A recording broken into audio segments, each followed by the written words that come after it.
Marc, chapitre 4, nous donne la parabole du semeur.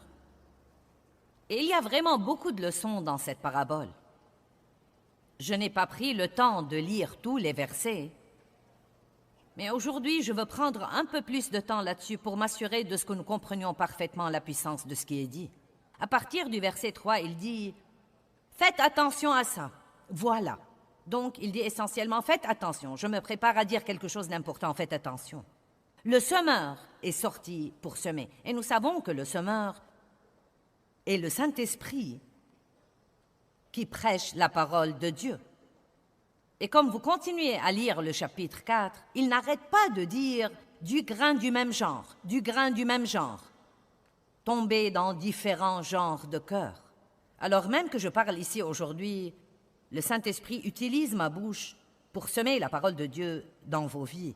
Mais savez-vous que tout le monde ne va pas la recevoir de la même façon?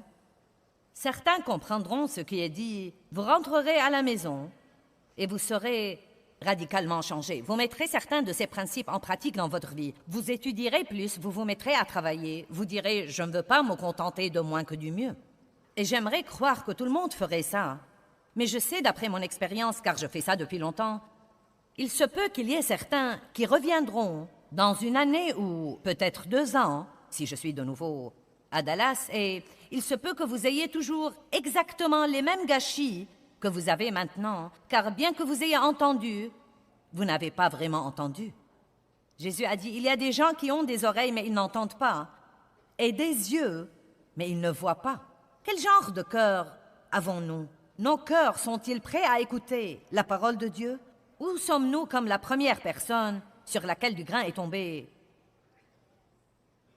Dans le verset 4, « Et comme il semait, du grain est tombé sur le bord du chemin, et les oiseaux sont venus tout de suite et ont tout mangé. » Puis il parle de différents genres de terre. Je vais sauter tout ça jusqu'au verset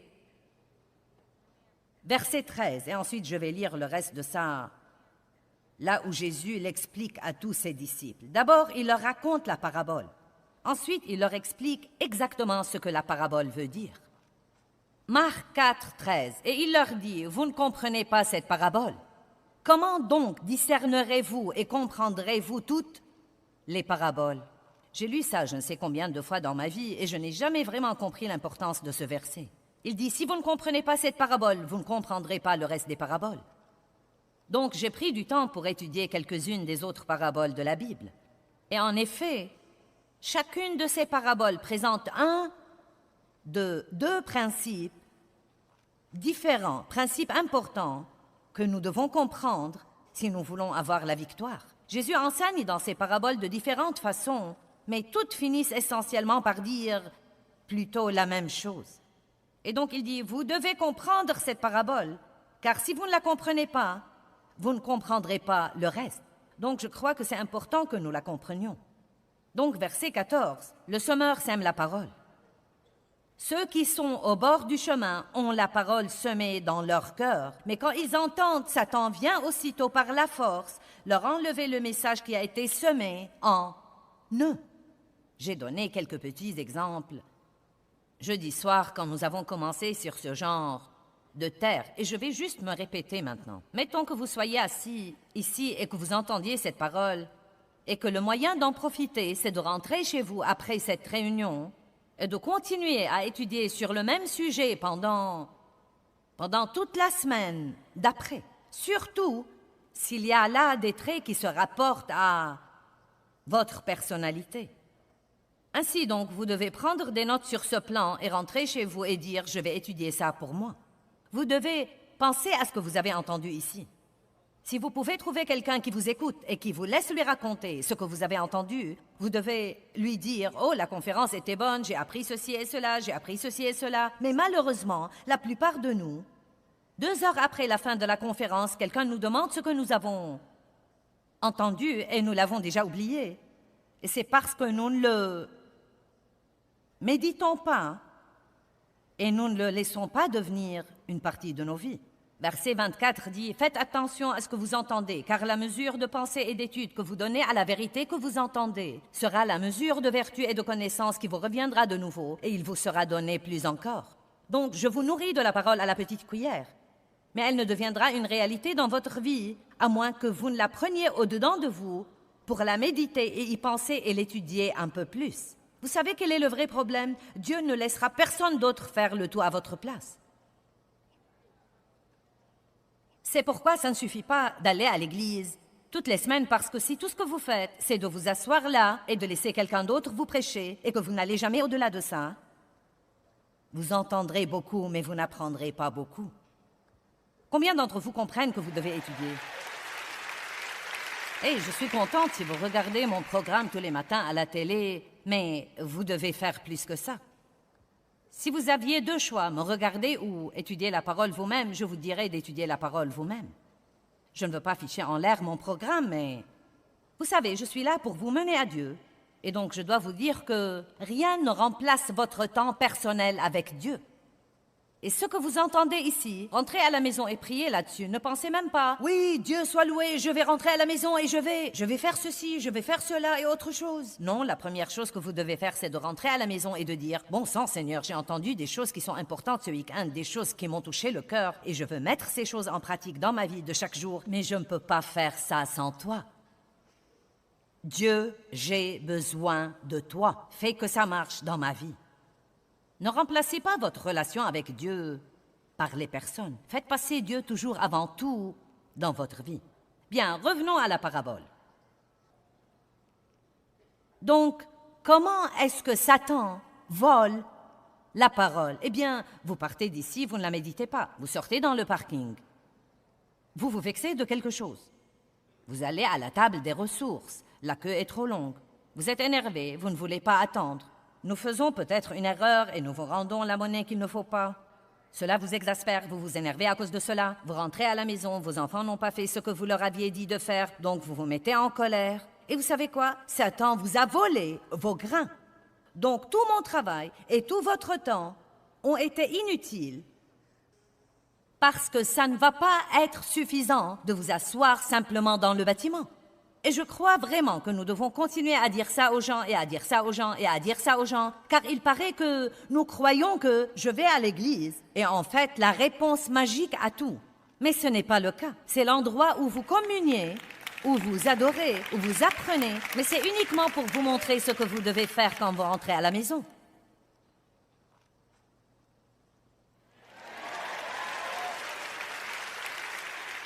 Vous ne pouvez pas être paresseux et être un chrétien qui réussit. Je vais répéter. Vous ne pouvez pas être paresseux et être un chrétien qui réussit. Et ce sera pratiquement un travail à plein temps si vous voulez que ça marche dans votre vie. Amen? Non, mais si nous voulons vraiment que ça marche dans nos vies, ce sera pratiquement un travail à plein temps. Vous devez vous y consacrer tous les jours, 7 jours par semaine, et vous mettre à le faire de tout cœur. Amen? Bon, maintenant. Verset 16. De même, ceux qui sont semés dans des endroits pierreux sont ceux qui entendent la parole, et bon sang, ils se sentent émus. Ils l'aiment. Amen, Sœur Joyce, amen, amen. C'est facile de s'asseoir ici et de dire amen, mais vous ne pouvez pas rentrer chez vous ensuite et dire à moi.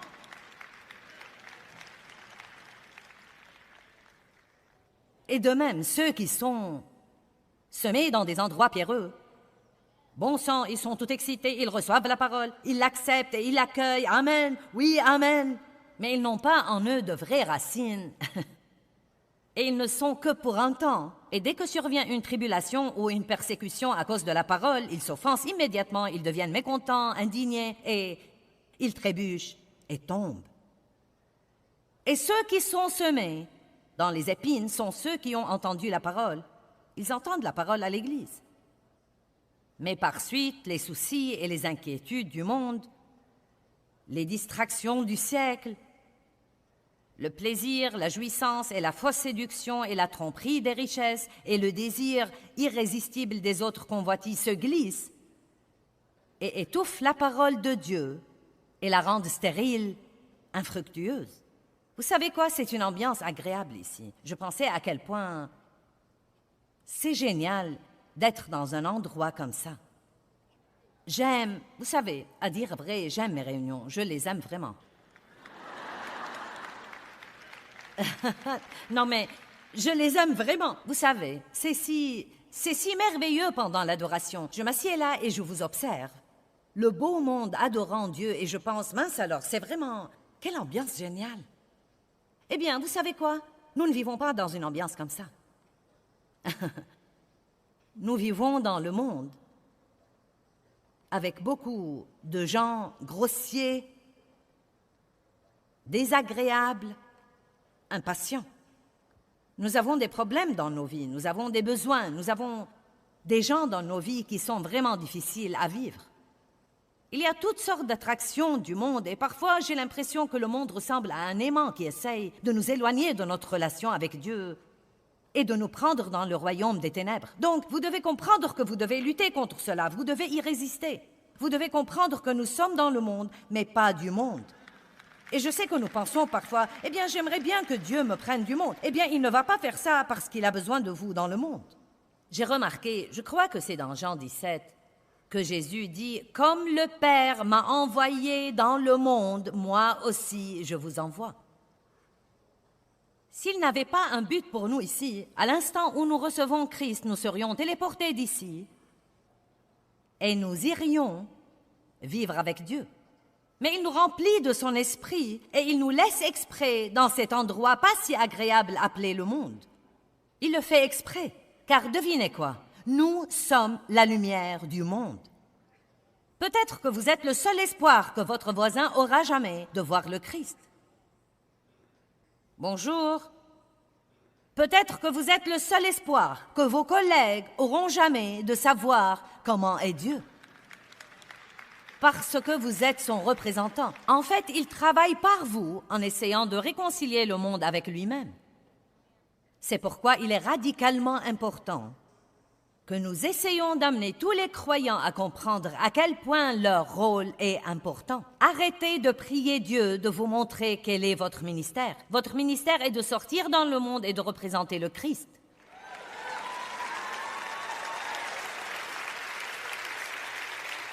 Nous prions beaucoup de fois, « Dieu, montre-moi quelle est ma plateforme. »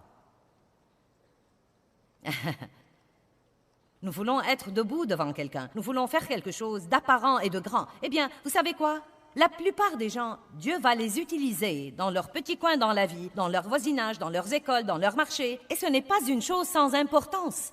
La plupart des gens qui ont besoin d'entendre ce que je dis aujourd'hui ne sont pas ici. Bien que la salle soit comble, ces gens-là ne sont pas ici. Ils vivent à côté de vous, ils travaillent à côté de vous, ils vont à l'école avec vous, ils sont à l'épicerie avec vous. Et j'essaye de vous équiper pour que vous puissiez sortir et faire le travail du ministère. C'est notre travail, vous équiper. Et vous savez, même si les chrétiens commencent par quelque chose de très simple, comme être systématiquement heureux, imaginez ce que cela ferait pour le monde si tous les chrétiens avaient l'air heureux. Je crois que nous devrions être facilement repérés. Je ne crois pas que les gens devraient nous chercher. Je crois que les serviteurs de Dieu devraient être facilement repérés, non pas parce que nous jouons la religion, mais parce que nous portons du bon fruit. Amen.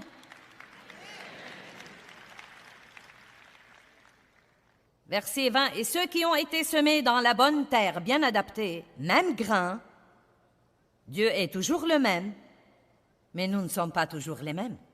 Et ceux qui ont été semés dans la bonne terre sont ceux qui entendent la parole, la reçoivent, l'acceptent, l'accueillent et portent du fruit.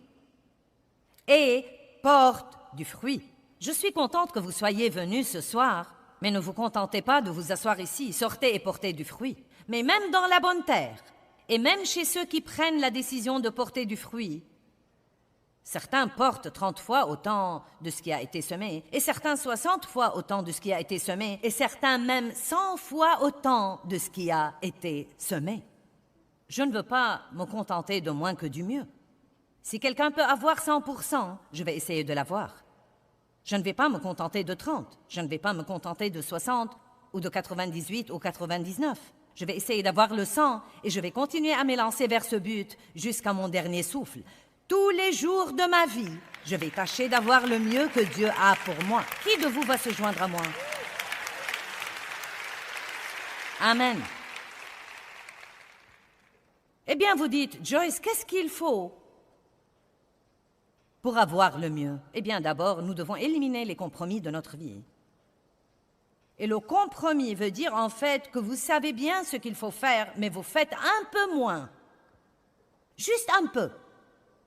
Juste un peu moins que ce que vous devriez faire. Nous devons nous garder des compromis. Nous devons tous être excellents.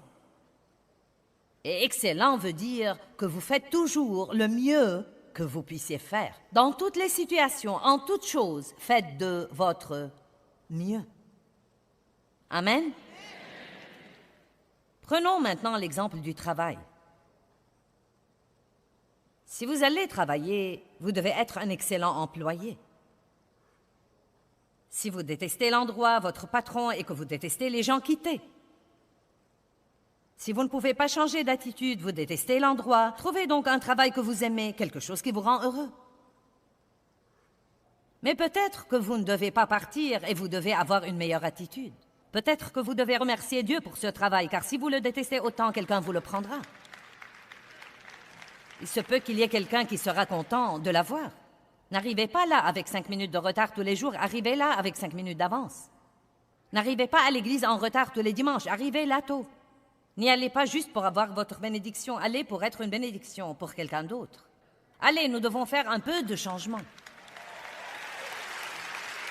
Nous devons changer les choses. Ne jouez pas sur Internet et ne vous occupez pas de toutes vos affaires personnelles et quand le patron entre, vous faites semblant de travailler. Ne prenez pas à la maison des trombones, des élastiques, des stylos, des crayons et des bloc-notes. C'est du vol.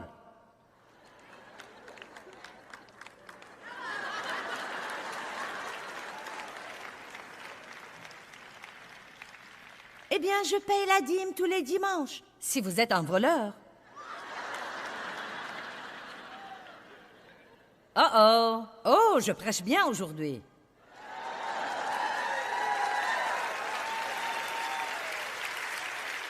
Les petits renards ravagent les vignes. Ces petits compromis, ces petites choses que nous croyons qu'elles ne comptent pas. Mais je sais, d'après ce que Dieu m'a appris, et je sais de mon expérience personnelle, que ces choses-là font une différence quant à avoir un rendement de 30 fois plus, de 60 fois plus ou de 100 fois plus. À quel point allez-vous transiger? À quel point voulez-vous être excellent? Allez-vous vous engager ou vous engager complètement? Ou allez-vous être dans le monde et être comme le reste du monde? Ou allez-vous être dans le monde mais pas du monde? Allez-vous être tous les jours le représentant de Dieu et allez-vous décider d'avance, je vais mettre des sourires sur des visages aujourd'hui, je vais être une bénédiction partout où que j'aille. Toutes les personnes que je rencontre, je veux les aider à se sentir mieux pour m'avoir vu et non pas pire. Vous avez un ministère à plein temps. Où que vous soyez, Dieu vous appelle à réconcilier les gens avec lui, à intercéder et à réconcilier les gens avec Christ. Si le corps de Christ s'active et s'enthousiasme et se passionne, et s'il se remplit d'ardeur, et si nous voulons que chacun de nous soit le genre de personne que Dieu veut que nous soyons, je vous assure que dans peu de temps, nous pourrons secouer si fort ce monde puant.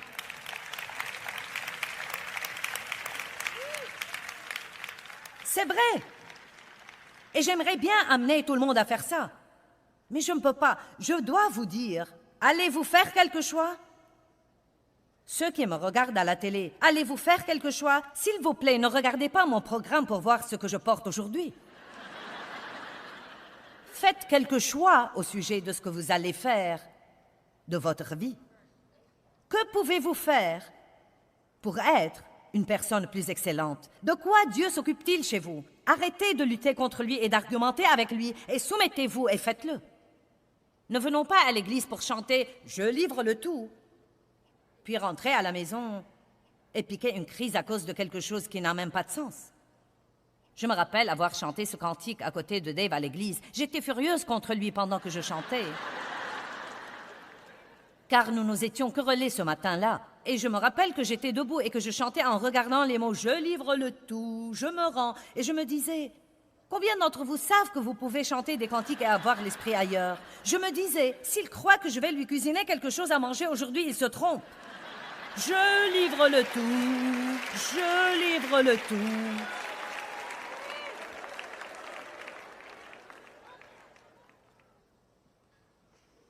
C'est ce qu'on appelle poser. Je n'étais pas complètement engagée, j'avais l'air de l'être.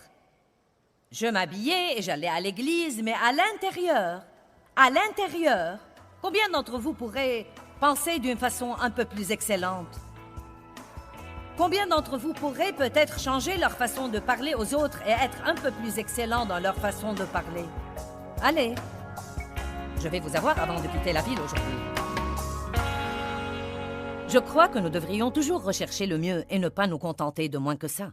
Nous avons besoin du désir de porter du bon fruit et de nous engager à 100% dans tout ce que nous faisons dans la vie.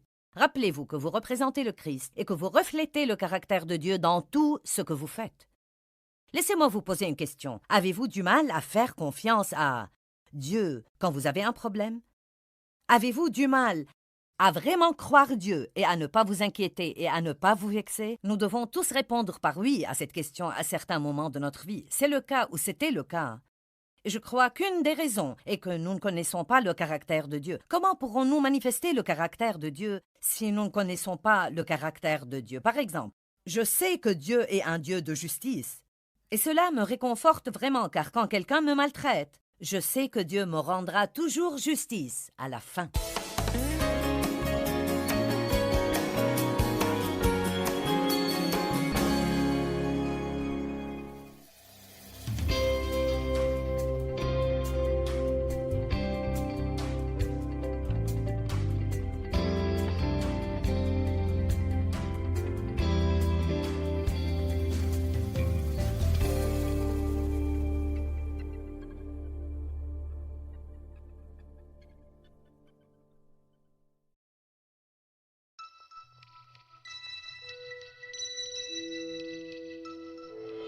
Vous savez, vous ne devez pas aller dans le monde et être religieux. Vous ne devez pas faire le tour du bureau où vous travaillez en priant tout le temps avec un magnétophone et en vous comportant comme si vous étiez de Mars.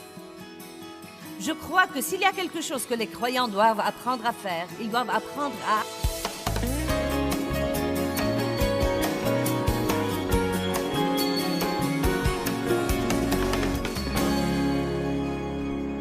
être un chrétien paresseux, passif et aller au ciel, mais vous n'aurez pas un rendement à 100%. Que tout le monde dise « ça dépend de moi ». Vous ne l'avez pas tous dit. Essayons de nouveau « ça dépend de moi ». Bon, regardons Matthieu 13. La parabole de la perle de grand prix. Matthieu 13, 44. Si je peux comprendre toutes les paraboles en comprenant Marc 4, je veux donc les relire et voir ce que j'ai manqué.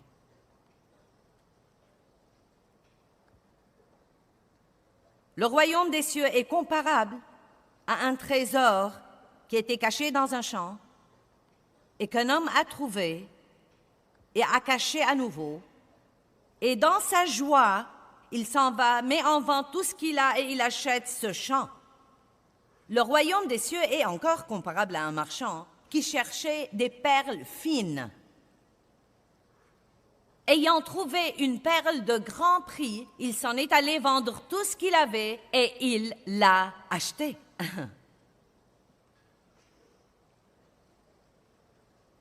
Êtes-vous prêt à faire tout ce que Dieu vous dit de faire pour avoir cette perle de grand prix?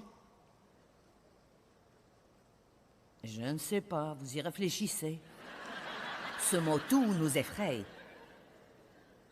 Mais il ne dit pas de se débarrasser de tout votre argent, donc. Si c'est ce que vous croyez, vous devez oublier. Il parle de sacrifier toute chose, d'être complètement engagé, de ne pas faire juste un petit sacrifice, mais d'être vraiment obéissant. Vous savez, Saul n'a pas fait tout ce que Dieu lui avait dit de faire. Il a fait une partie de ce que Dieu lui avait dit de faire et il a perdu tout son royaume. Nous ne pouvons pas faire une partie de ce que Dieu nous dit de faire. Je sais que c'est un processus de croissance et nous croissons. C'est un voyage. Et il y a des choses qui ne vont pas chez moi que Dieu ne m'a même pas encore montrées. Et je prie que l'année prochaine, je serai une meilleure personne que je ne le suis en ce moment. Mais croyez-moi, en ce moment de ma vie, je n'ai aucune désobéissance connue. Et c'est la différence. Je n'ai pas dit que je n'ai aucune désobéissance. J'ai dit que je n'ai aucune désobéissance dont je suis consciente ou que je désobéis à Dieu exprès. Vous savez, même l'apôtre Paul, chaque fois que les gens le jugeaient, il disait « Oh, tu n'es pas fidèle, tu n'es pas un bon administrateur. » Et il disait « Peu importe ce que vous croyez. » Il disait « Je ne me sens coupable de rien, mais ce n'est pas pour cela que je suis justifié. Dieu seul sait. » Vous savez, je ne sens pas que j'ai quelque chose sur ma conscience que je dois traiter entre moi et Dieu, et si j'en avais, je le ferais. Mais vous savez quoi? J'ai passé beaucoup d'années et je ne pouvais pas dire ça. J'ai passé beaucoup d'années comme pasteur et je ne pouvais pas dire ça. J'ai passé beaucoup d'années à donner des études de la Bible et je ne pouvais pas dire ça. Il nous faut du temps pour comprendre ce que je dis aujourd'hui. Et je vais essentiellement dire, vous avez demandé à Dieu beaucoup de choses pour votre vie. Vous les voulez ou non? Vous les voulez ou non?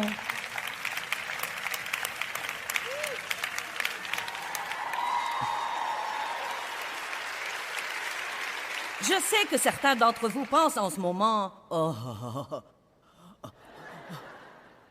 mon Dieu! » Eh bien, Joyce, et la miséricorde de Dieu, et son amour, et sa grâce, nous avons tout ça. Mais laissez-moi vous dire quelque chose.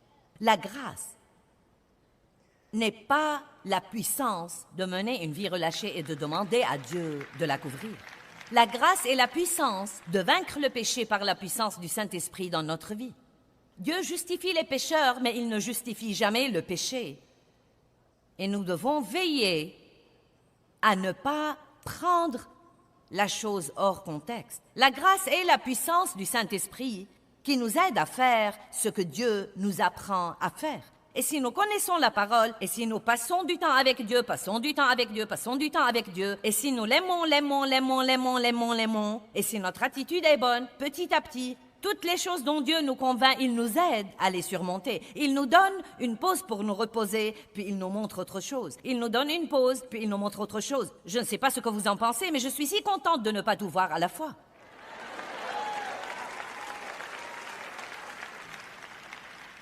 Dieu sait ce qu'il va me montrer d'ici l'année prochaine. J'ai certainement vu beaucoup de choses l'année dernière. Mais vous savez quoi? Si j'étais le genre de terre pieuse, si j'avais des oreilles pour entendre, mais que je n'entendais pas Dieu, j'aurais toujours été dans la même condition où j'étais il y a 1 an et mon fruit aurait diminué. Est-ce que tout le monde comprend ce que je dis aujourd'hui? Maintenant, je sais, parfois ce n'est pas la chose la plus passionnante au monde et je peux voir vos petites pensées tourbillonner en ce moment. Oh, tu veux dire qu'il va falloir renoncer à ça? Il va falloir renoncer à ça? Oh, il va falloir renoncer à ça? Eh bien, je ne sais pas. Je ne sais pas si je peux faire ça. Eh bien, contentez-vous de votre fruit de 30%. Vous pouvez aller au ciel. Vous allez au ciel sur la base de votre foi en Jésus-Christ. Si vous croyez qu'il est mort pour vous, si vous croyez vraiment ça, si vous l'aimez, je crois que vous irez au ciel. Mais qu'est-ce que vous voulez faire pendant que vous êtes là? C'est de cela qu'il s'agit aujourd'hui. Il ne s'agit pas de votre salut. Je vous demande ce que vous voulez faire pendant que vous êtes là. Vous voyez, j'ai décidé que je ne pouvais plus supporter de ne pas avoir la paix, de ne pas avoir la joie, d'être sous la condamnation tout le temps, d'être frustrée, de me quereller avec mon mari tout le temps, d'être furieuse contre tout le monde, d'être jalouse, critique et pleine de ressentiments. Je ne pouvais plus supporter ce genre de vie désormais et je suis finalement arrivée au point où j'ai dit « Dieu, que devrais-je faire ?» Peut-être que vous n'en êtes pas là. Si c'est le cas, à l'année prochaine. J'espère que vous en serez là, car personne ne peut prendre ces décisions à votre place. Personne ne peut prendre cette décision à ma place et personne ne peut la prendre à votre place. Et si vous prenez cette décision, personne ne pourra vous empêcher d'avoir le mieux que Dieu a pour vous. Personne. Vous pouvez avoir la justice, la paix et la joie dans le Saint-Esprit. Vous pouvez être béni, vous pouvez avoir la grâce. C'est étonnant ce que Dieu fera pour vous. Fais de l'Éternel tes délices et il te donnera ce que ton cœur désire. Mais cet homme a trouvé cette perle et il a dit, cette perle est si précieuse, je me débarrasserai de tout pour avoir cette perle. Et c'est ce qu'il a fait. Matthieu 25, 10 vierges, 5 insensés, 5 sages. Verset 1. Le royaume des cieux sera semblable à 10 jeunes filles qui prirent leurs lampes et sortirent à la rencontre de l'époux. 5 d'entre elles étaient insensées, sans prévoyance, et 5 étaient sages, raisonnables, intelligentes et prudentes. 10 personnes qui vont à l'église toutes les semaines, 5 rentrent à la maison et font ce qu'elles ont entendu, et 5 ne font rien. Les insensés, en prenant leur lampe, ne prirent pas d'huile en plus avec elle. La Bible amplifiée met en évidence l'expression « en plus ». Et j'aime ça, car vous savez quoi? Quiconque veut vraiment réussir doit toujours faire quelque chose en plus.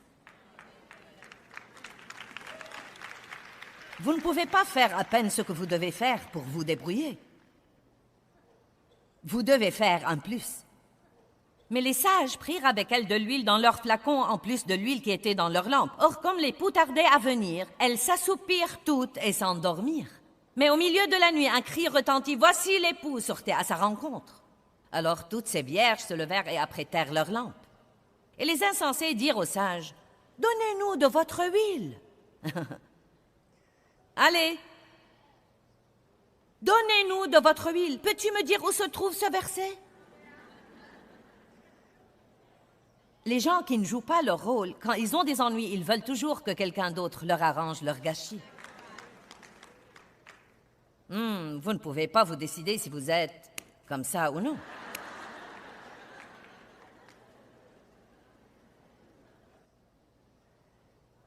Mais les sages répondirent, « Il n'y en aura pas assez pour nous et pour vous. Allez chez les marchands et achetez-en pour vous. » Et pendant qu'elles allaient en acheter, parce qu'elles avaient attendu trop longtemps, l'époux arriva, et celles qui étaient prêtes entrèrent avec lui dans la salle des noces, et la porte fut fermée. Je me suis préparée pendant des années à la maison derrière les portes fermées pour faire ce que je fais aujourd'hui. Personne ne savait qui j'étais et personne ne s'en souciait et j'étudiais des heures et des heures et des heures tous les jours parce que je sentais que Dieu m'avait dit qu'il voulait que j'enseigne sa parole. Il va falloir traverser ces années silencieuses où personne ne sait qui vous êtes et personne ne s'en soucie et il va falloir être fidèle à Dieu pendant ces années. Vous ne pouvez pas être fidèle à Dieu juste quand quelqu'un vous applaudit.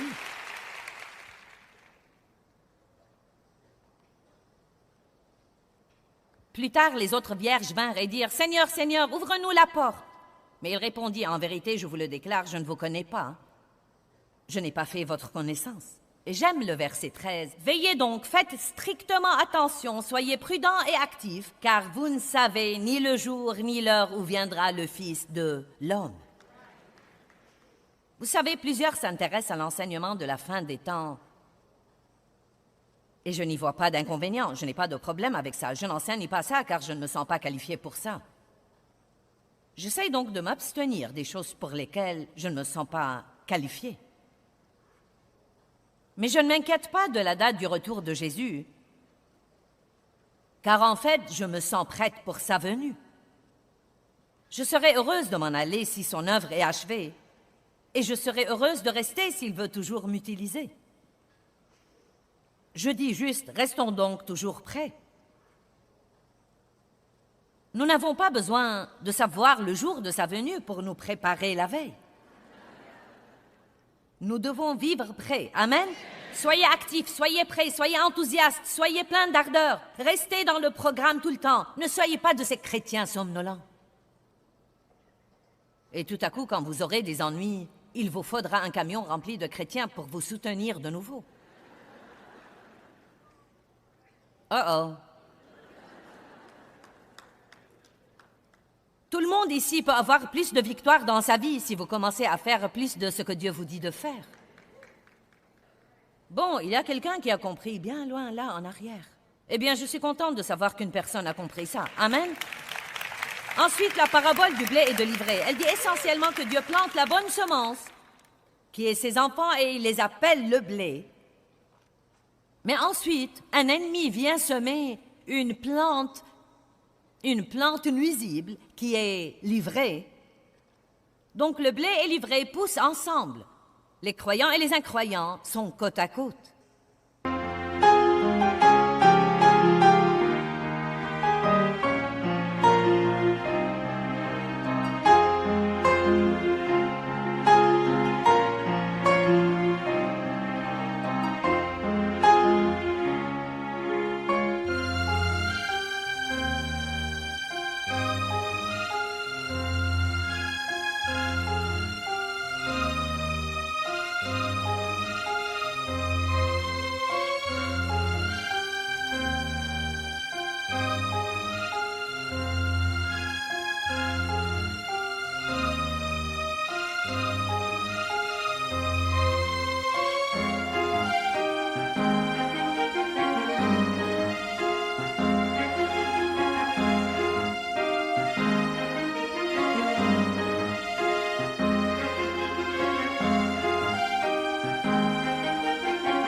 Et donc les moissonneurs lui dirent, « Veux-tu que nous allions et que nous arrachions l'ivraie ?»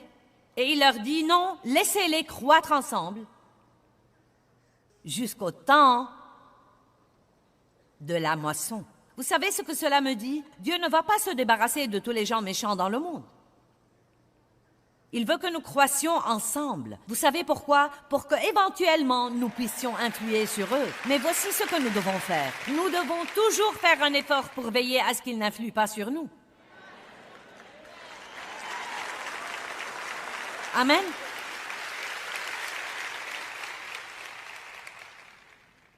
Arrêtons de prier pour avoir des gens agréables dans notre vie. Ça ne vous servira à rien de déménager car vous n'aimez pas votre voisin. Vous pouvez emménager à côté de personnes qui seront pires. Oh Dieu, je dois avoir un autre travail. Je suis le seul croyant là où je travaille. Je ne peux plus supporter, c'est vraiment trop dur pour moi. Eh bien, excusez-moi, n'est-ce pas que vous avez demandé un ministère? N'est-ce pas que vous avez demandé à Dieu de vous utiliser?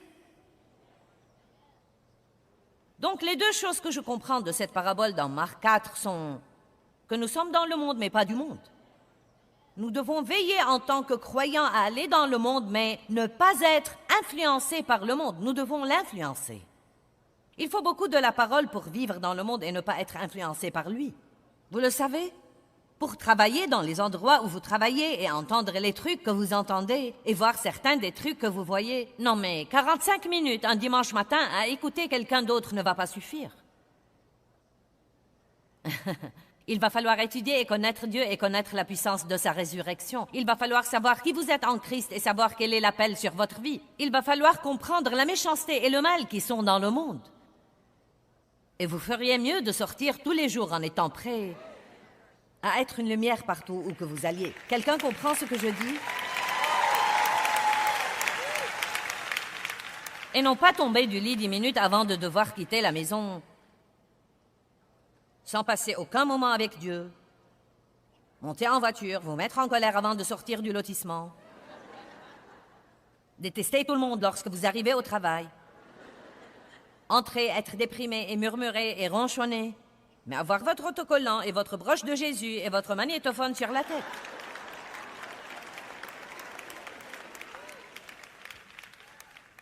Il va falloir un peu plus que ça. Soyez complètement engagés. Soyez prêts à vivre dans le monde sans être défavorablement affectés par le monde. Dieu nous a appelés à être excellents. Vous savez, vous ne devez pas aller dans le monde et être religieux. Vous ne devez pas faire le tour du bureau où vous travaillez en priant tout le temps avec un magnétophone et en vous comportant comme si vous étiez de Mars. Je crois que s'il y a quelque chose que les croyants doivent apprendre à faire, ils doivent apprendre à aller dans le monde et à être pieux, mais normaux. Non pas impies et religieux. Amen.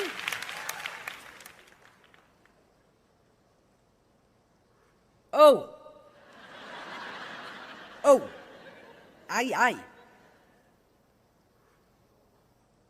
Apprenez à être une personne excellente. Dieu nous a appelés à l'excellence.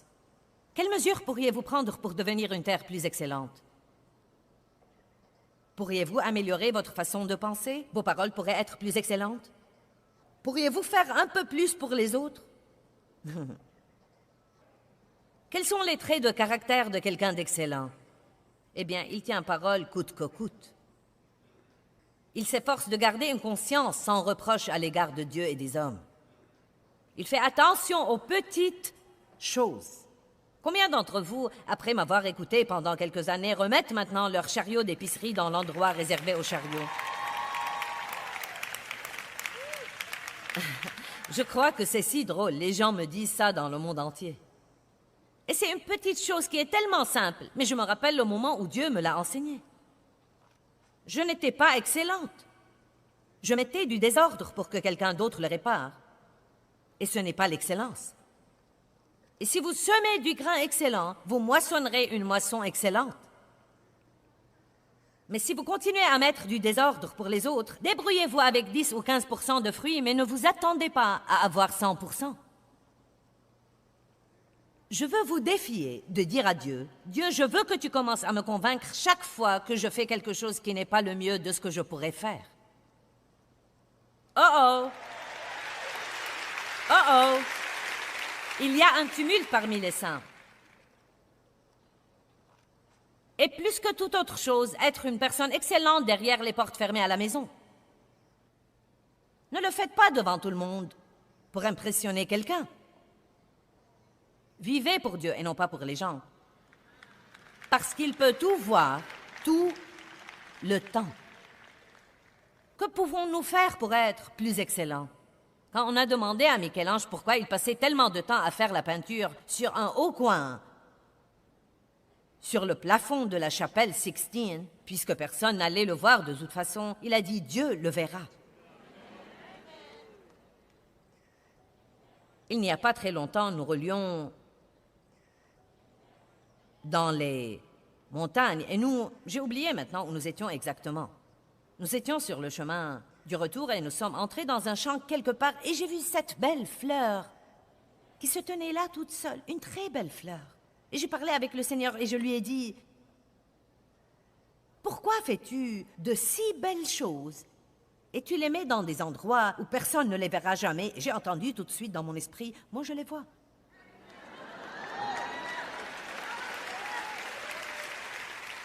Dieu voit tout. Il voit toutes les petites choses que nous faisons, toutes les grandes choses que nous faisons. Et notre récompense viendra de Dieu. Notre récompense viendra de Dieu. Ceux qui font ce qu'il faut en secret seront récompensés au grand jour.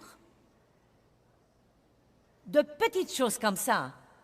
Vous devez savoir que si vous commencez vraiment à suivre les incitations et la direction du Saint-Esprit, et voilà ce que veut dire suivre les incitations du Saint-Esprit. Quand vous avez un sentiment, je ne devrais pas faire ça, ne le faites pas. Et votre fruit s'accroîtra. Ouh, alléluia! Je m'amuse trop pour arrêter.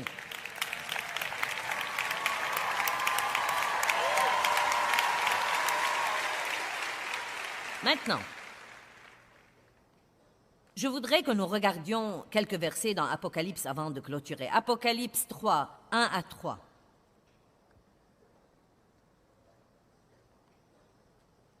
La Bible nous dit que nous devons toujours être fervents.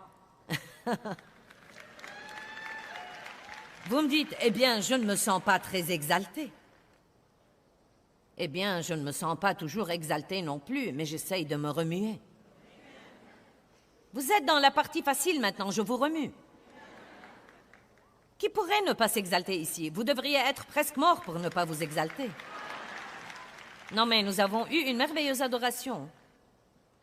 Nous avons écouté de très bons sermons. Vous avez été ici avec des gens de même sensibilité. Vous êtes dans une salle pleine de croyants. Vous n'êtes pas obligé de faire face à... Personne ne jure dans vos oreilles, je l'espère du moins. Mais quand vous rentrez à la maison, il va falloir que vous vous remuez. Quand vous rentrez à la maison, ce ne sera pas sur la base des émotions, ce sera sur la base de la décision. Tous les jours, tous les jours, tous les jours, tous les jours, tous les jours.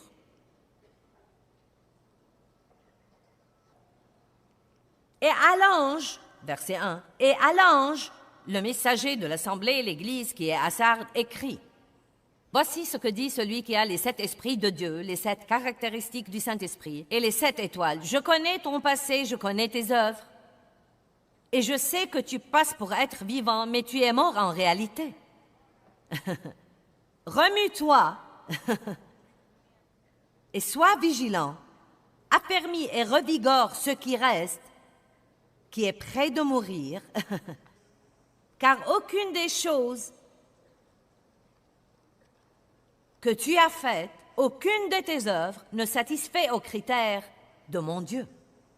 Oh oh. Souviens-toi donc des leçons que tu as reçues et entendues.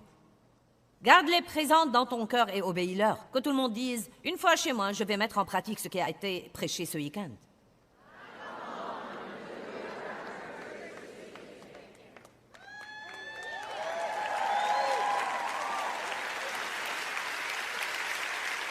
Et repens-toi. Et au cas où tu ne fais pas attention et où tu ne veilles pas, je viendrai sur toi comme un voleur, et tu ne sauras point à quelle heure je viendrai sur toi. Verset 19. Tous ceux que j'aime de tout mon cœur et tendrement, je leur dis leurs défauts. Vous voyez combien Dieu vous a aimé ce week-end? Combien d'entre vous se sentent vraiment aimés à la fin de ces 4 sessions? Tous ceux que j'aime de tout mon cœur et tendrement, je leur dis leurs défauts et je les convainc et je les réprimande et les châtie. Je les discipline et les instruis. Maintenant, écoutez, soyez donc fervents.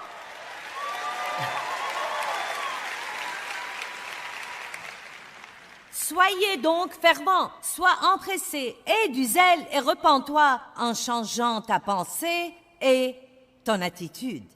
Amen.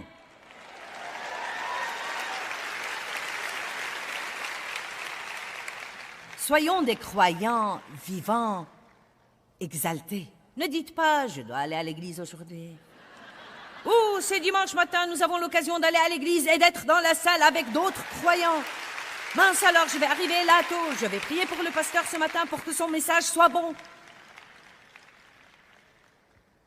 Quand vous allez au travail le matin: je déteste ce travail, je serai content quand vendredi viendra. Non, dites: Dieu merci, j'ai un travail. Dieu merci, je suis croyant et j'ai l'occasion d'entrer dans un endroit sombre aujourd'hui et de laisser ma lumière briller. Je vais m'exalter et brûler d'ardeur. Allez, levez-vous et rendez gloire à Dieu. Je crois que nous devrions toujours rechercher le mieux et ne pas nous contenter de moins que ça. Nous avons besoin du désir de porter du bon fruit et de nous engager à 100% dans tout ce que...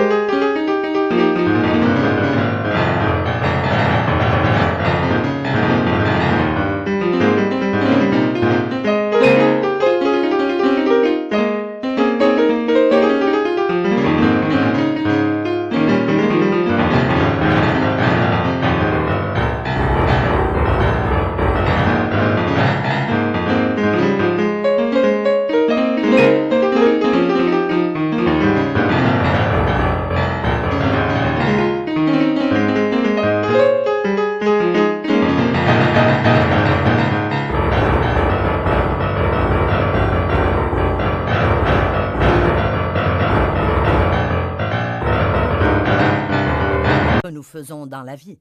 Rappelez-vous que vous représentez le Christ et que vous reflétez le caractère de Dieu dans tout ce que vous faites. Laissez-moi vous poser une question. Avez-vous du mal à faire confiance à Dieu quand vous avez un problème?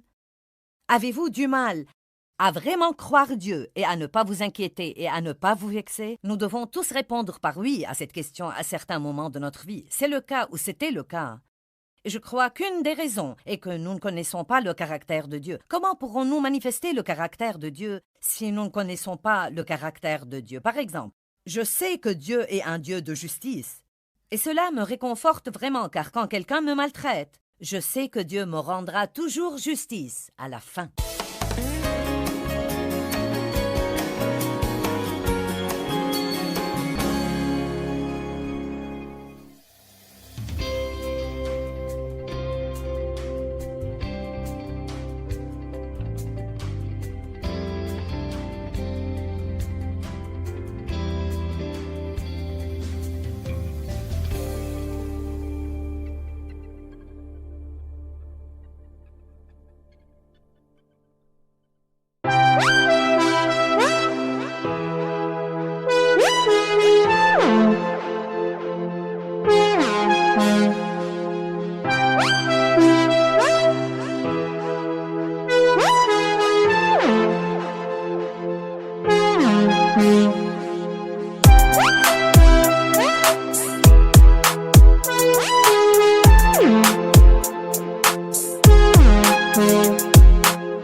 khắp phương trời vẫn nhớ tới quê hương. Người về đây thăm làng trù quê mẹ và làng sen quê cha, giúp động bồi hồi người rơi giọt lệ, thương mái nhà tranh thương đất mẹ nghèo, đi suốt cuộc đời mới được thăm.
Thank